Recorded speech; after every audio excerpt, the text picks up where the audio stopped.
अस्सलामुअलैकुम नाजरीन, मैं हूँ सादिया बतूल और आप देख रहे हैं फ़ख्र न्यूज़ HD। रिपोर्ट पेश कर रहे हैं एमडी फ़ख्र न्यूज़ अब्बास शिराज़ी।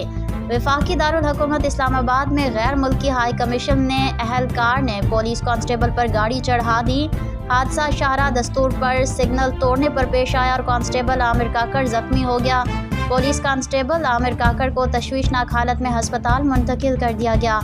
हादसे में पुलिस एहलकार की मोटरसाइकिल तबाह हो गई। दूसरी जानिब पुलिस के मुताबिक जख्मी एहलकार को अस्पताल मुंतकिल कर दिया गया, जहां उसका इलाज जारी है और इंस्पेक्टर जनरल IG इस्लामाबाद ने जख्मी अफसर के बेहतरीन इलाज के अहकाम जारी किए। पुलिस हुकाम ने बताया है कि हादसे से मुतालिक ज़ाब्ते की कार्रवाई शुरू कर दी गई है।